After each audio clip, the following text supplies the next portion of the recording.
fall, y'all. Here I am, I'm Jayne Spooner, University of Minnesota Rice County Master Gardener, right here in beautiful Faribault, beautiful historic Faribault.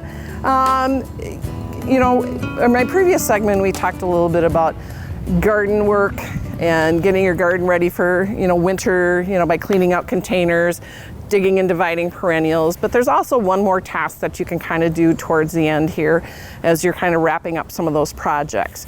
And this really won't do much for you right now, but come spring, you're gonna really enjoy having done this, because what I'm gonna be planting today is what I like to call the jewels of the spring garden, and that's bulbs. There's a lot of bulbs you can plant during the summer too. There's lilies, there's caladiums, there's begonias, but this is the one time of year that you can plant tulip bulbs, allium bulbs, crocus bulbs, daffodil bulbs. You can't just go to the store in the spring and pick a bag and put them in your garden. This is truly the only time of the year that you can get this. I think I've read in places where you can actually order refrigerated bulbs to try and work them, but they're gonna be a little bit not quite as cost effective. So bulbs, yep. The arrangement and the color and the variety are just magnanimous. I mean, there are so many out there. I get lots of catalogs in the mail, and every catalog is so different with so many different colors, so many different varieties. These are just a few that I've picked up at a big box retail store where I used to buy my bulbs. Here in town is no longer in business, but I'm lucky to have some still in my garden from that. So one of the earliest blooming things in the springtime is planting crocuses. You can actually see them. They're very grassy little sections that come up, and then you have these multicolored blooms. And so those are some of the, when the snow starts to melt and that ground starts to warm up, those are going to be the earliest things that you see popping out of your garden. Daffodils, I always associate these with the coming of Easter. Those are always blooming around the Easter time. And then we got all different kinds of tulips. You've got this one here that's got a fringe on the edge. This is like an apricot colored one. I've got this Fosterenia, so that's gonna be a little bit bigger and taller. And then another one of my favorite things in the garden are alliums. They're big, tall, they basically look like an onion. They're part of the onion family. And they're very stately in the garden, and when the flower dries, I will take and cut them off at the base, the flower head, and I will put them aside in the house and spray paint them, and I'll use them in my winter outdoor containers. So it's something to continue to use. And then, another type of bulb that you can plant is an Asiatic lily. So that's a good time to plant them too, because they get themselves set in the ground. So these are just some of the things that can be planted at this time of year, so that you do have that beauty after. If you remember last winter, boy oh boy, the first signs of spring and those colors popping out of the garden, that's what makes you perk up a little bit from a long, hard winter. So where do you plant them? Where can you plant them in your yard? Well, you want to plant them in the section of your yard where they're going to get at least 6 to 8 hours of sunlight as they start to emerge from the ground. So I've picked the front of my house. I've been working the last couple of years on re-landscaping. So just adding some new things. I just split a daylily in my earlier segment. So that's gonna add a little bit more into this front garden. So I've picked this spot. Now, I just kind of want to show you, what I did was I cut apart a tulip bulb. Because people always wonder, well, the tulip's done blooming, I just want to cut the green back. You don't want to do that in the spring, because technically a tulip bulb looks like this, almost looks like an onion. It's wrapped in this papery thing like an onion. But where the flower actually is right in the center. As you can see, there are layers.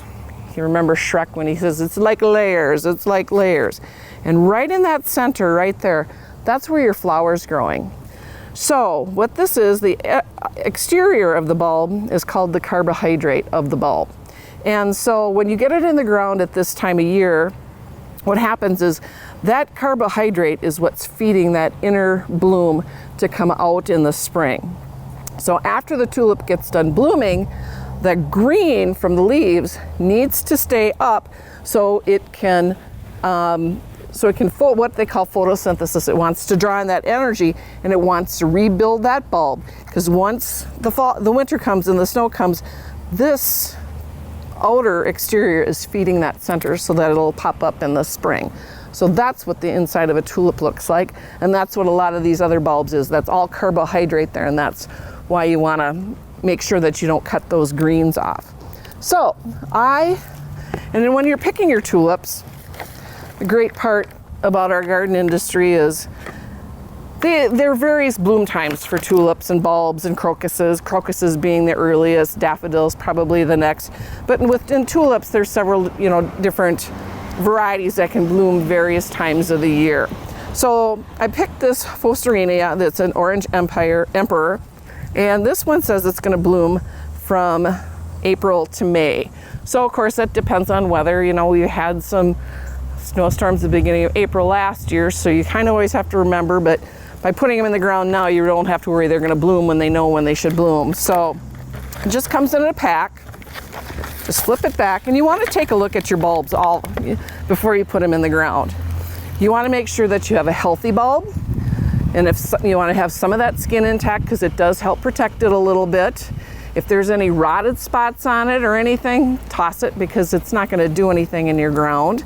So you want to make sure that you look at it, or you don't want to make sure that there's no soft spots on it. The bottom part of the bulb is the root system, so you want to make sure that's on the ground, and this is the top where your flower head will come out. So when you're considering planting, I remember growing up, my grandmother, she had tulips in her yard, and she planted them one. So it looked like tiny little soldiers along her flower bed. Well, hey, it reminds me of my grandmother, yes, but what I like is that burst of bloom. So the suggestion I have for you is always plant in a cluster of bulbs.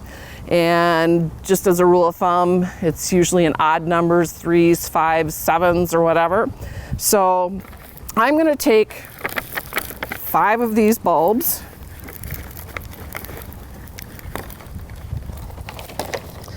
and grab them. Now I've already dug my hole here. And the general rule of thumb is you want to find out what the approximate diameter of your bulb is. So like a smaller bulb won't need to be, like a crocus won't need to be buried as deep as a tulip, or you'll have to have a little bit deeper hole for your alliums, because those are bigger bulbs, and your daffodils as well. So the rule of thumb is it's 2.5 inches per inch of diameter. So this one is probably about 1.5 inches, so it'll have to go about 45 inches deep in the ground. So I've dug the hole here. I put a little bit of compost in there, and I'm just going to set them in there just like that.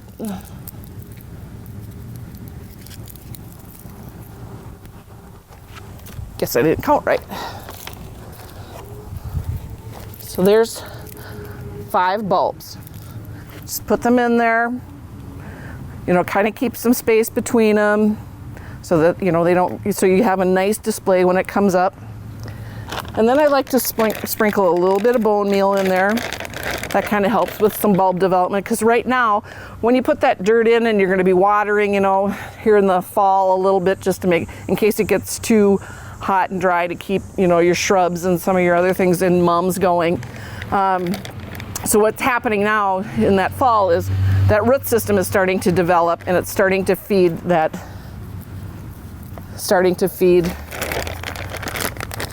inner flower.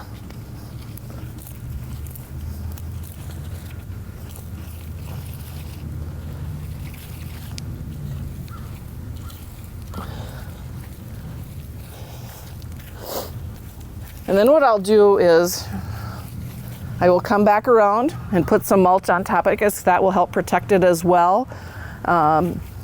Maybe even sprinkle a little bone meal on the top. because they say it kind of deters pests. I'm not going to be lying to you. I do get tulip bulbs dug up by the squirrels. You can go to a lot of work and add chicken wire to the hole, and that just is a lot of work for me. So, and also when they start to pop up this spring, you're gonna be susceptible to deer coming and eating them because it's one of their favorites when they start to pop up. So you might want to put them in an area where you don't think you're gonna have any deer, or I've heard that Milorganite sprinkled around it can work a little bit, or if you want to put a fence around it to kind of keep them out of there until they get a little bit bigger. My story on my tulip bulbs, I was gifted a large amount of tulip bulbs one year as a housewarming gift, and all of them were eaten in the spring by deer. So I never thought I would have a problem with deer in the area, but I did find out that they like to come over from the nature center. So you want spring color in your garden, bulbs is the way to go. So I hope you enjoy the fall, and I hope that you've learned something and can get to the store and get some of these beautiful jewels for your garden in the spring, and just have a great fall, because it's actually one of my favorite times of year. So happy fall, y'all, and happy digging.